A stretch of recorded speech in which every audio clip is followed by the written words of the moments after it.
Hi, welcome to this overview of peatlands. So looking at peatland and the peatland scorecard, it's divided up into three sections. So ecological integrity, you'll be familiar with that from the grassland. So looking at the presence of indicator plant species, the cover of them, the cover of native species, and some assessment of vegetation structure.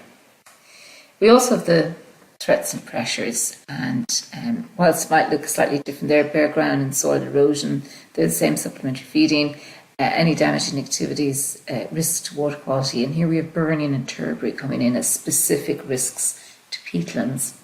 And because hydrology is so important to the function of peatlands, there's a separate section of that looking at surface hydrology and artificial drainage features. So this beautiful picture is from the CAN project, and it was the Collaborative Action for Natura Network project that happened for a few years in Ireland, Northern Ireland and Scotland. And it was about bringing back a Natura 2000 or special areas conservation, special protection areas, designated sites back into better condition. And they worked quite a lot on peatland habitat. And I like this photograph because it shows you just how complex looking peatland systems can be.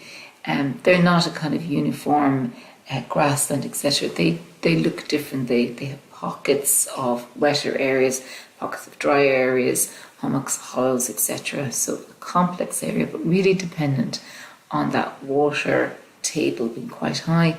And of course, they stand as hugely important stores of carbon, and increasingly so as climate change is becoming more of a, I suppose, a known factor to us. So what do you need to do using the peatland scorecard? Well, you need to do the same things that you do using the grassland scorecard. So tick all your positive indicators and negative indicators, look and see what the cover is, and assess the structure over the plot.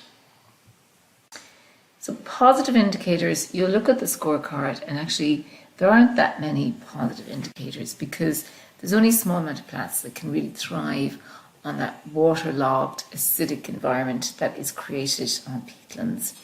And here's some examples. So bogbean would be found in the really damper, wetter areas.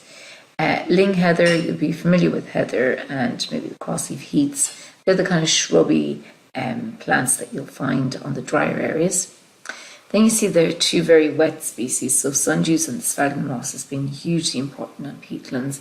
They just indicate just how close that water table is to the surface. And black bog rush, Schinus nigricans, there's this particular plant, you can see it almost, it colours the whole mountainside when it's out in flower, and again an indicator of really damp ground conditions. But whilst you might be ticking off those positive indicators, when it comes to looking at cover, you can find the cover of those in places where it's been actually compromised, or peatland where peatland isn't in good condition. Because again, there's only a small amount of species that can ever exist in that type of really stressed environment. So when we're looking for cover that tells us the story or the quality of the peatland, we're really looking for the cover of species or groups that tend to hang on when just only when conditions are right. So in other words, when the peatland's quite damp and in good condition. And what's been settled on there is three groups. So you have the bottom right, that lovely kind of burgundy colour of sphagnum moss, and you can get different colours of sphagnum mosses. Above that, to the top of that, you have what's called branched mosses. So mosses that branch out from each other. So that's one called Hypnum atlanticum, and you'll find that in various areas of the peatland. And then taking up the main picture is reindeer moss, or cladonia. And these non-crustals, so not encrusting themselves onto rocks, it's called bushy rocks, these stand out because they are quite a nice kind of feature against the different colours on the peatland, but also because they tell us that it has been burnt. The mosses, so the sphagnum moss and the cladonias, they're also quite important at European level. So at European level, we assess the presence and how well these particular species are doing. They're seen as indicators of overall health of peatlands. And this photograph is really quite interesting. So there's a number of different issues or impacts that are happening on peatland. So it could be from from on-site issues, etc. But there is an increasing amount of issue coming with atmospheric ammonia and nitrogen coming through. And these are low nitrogen, low phosphorus situations.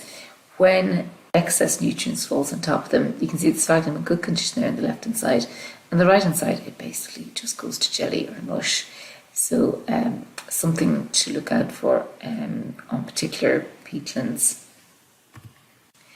So if your peatland is in good condition and it's got good cover, positive indicators, and you can see there's the heathers, the crossleaf heath, there's bilberry, there's the sphagnum mosses there at the bottom. So there's quite a number of indicators here. We'll look at the species richness. So, you've 7 to 8 maybe, or 9 plus. So it's not as much as the grasslands if you're getting to that higher end of kind of positive species richness. And the cover positives, so remember it's the cover, sphagnum mosses, cladonia lichen branch mosses.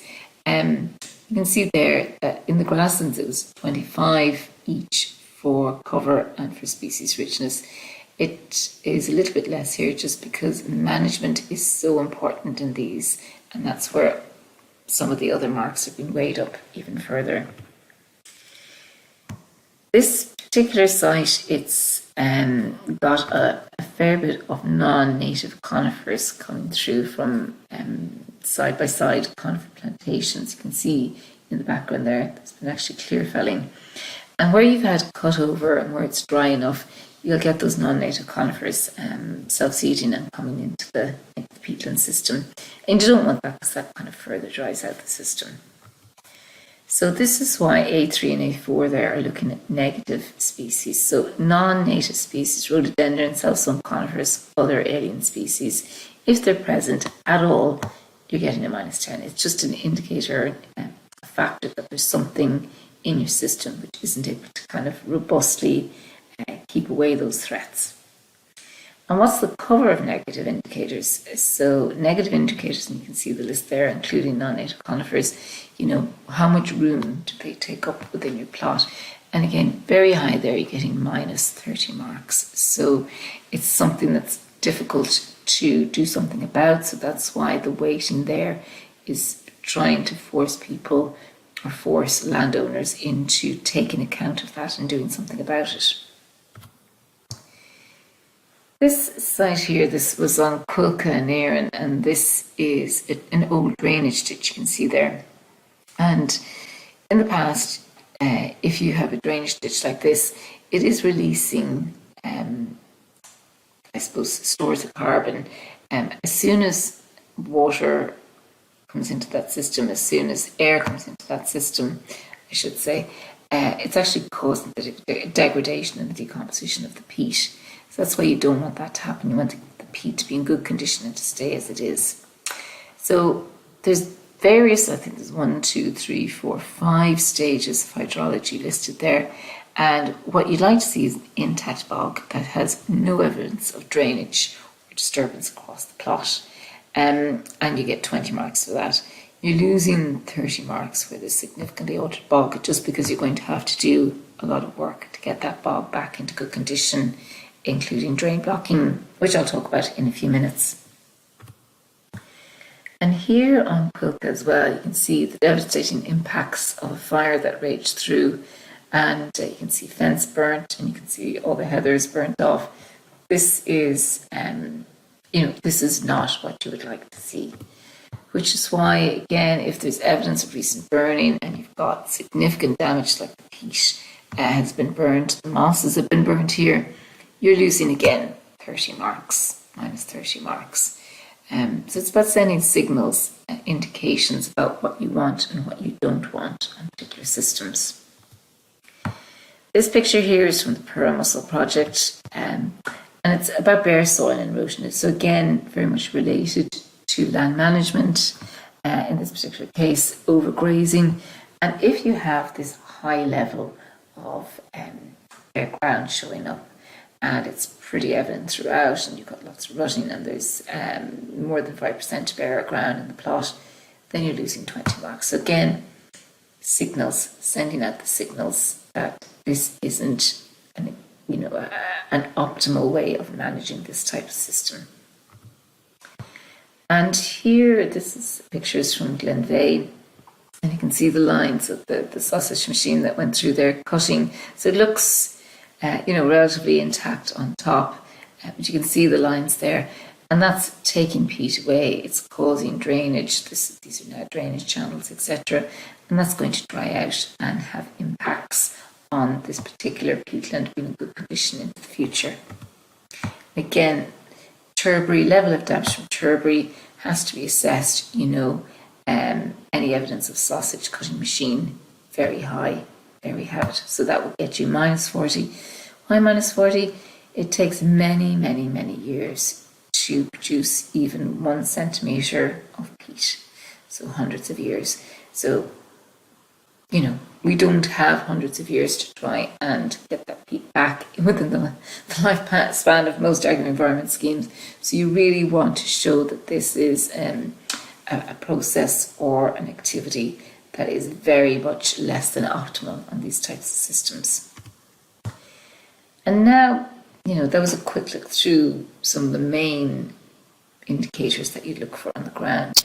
And how can we fix those things that are gone wrong? How can we help with these? Well, these are through the non-productive investments. What I'd like you to do is, if you want to go on Twitter and have a look at this, it's quite interesting. They were doing drain blocking, and this machine, it definitely does not look like it's on solid ground. It's moving, and you can almost see just how much like a balloon filled with water bogs are, basically. They're very much almost between land and water, and you can see that wetland feature of them.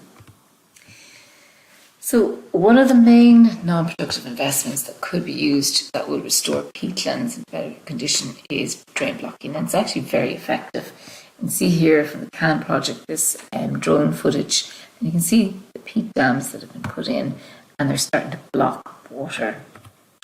And they used a variety of systems. So they used coir coconut husks that they brought in from India, and they had put those in various sort of locations, guided by science and understanding the hydrology and the flow, where is the best place to impede flow.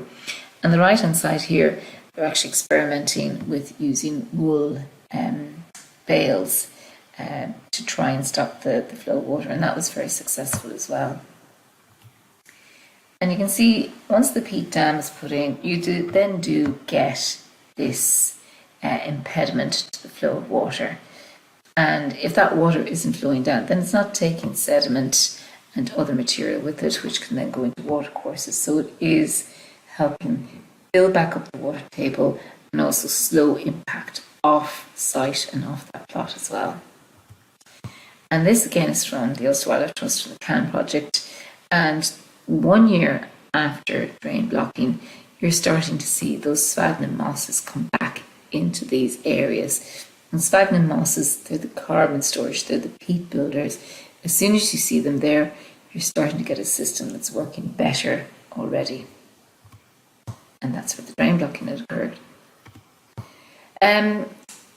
Invasive species, so this is rhododendron, and rhododendron is particularly nasty invasive species to get rid of. You can cut it and it'll come back. Same with laurel, and there's some work being done around on quilcher forests at the moment, particularly in Hazelwood and Sligo. And trying to control these invasive species is an ongoing battle. So once they get hold, they're a particular issue. But there is work that can be done. They can be cut, there can be plugs of herbicide put into them, but it does take repeated work. I've put these in here, and these are lovely videos from the CAN project, Collaborative Action for Nature Network. And it's about the work that they did on peatlands. So this slow the flow, so about the peat blocking. Here they had a robo cutter that they used to cut areas where there hadn't been grazing for a while, and maybe the heather was getting over tall and maybe susceptible to wildfire. And they were using this as a management technique. Again, this is about peat damming, And here it's about bringing sheep and cattle back up into the mountains and grazing them in a way that you would actually prevent the spread of wildfires. So as climate changes, this is going to become more and more important as well. So if you have a look at those are very good little videos and introductions to what can be done about peatlands if there is an issue that we need to fix.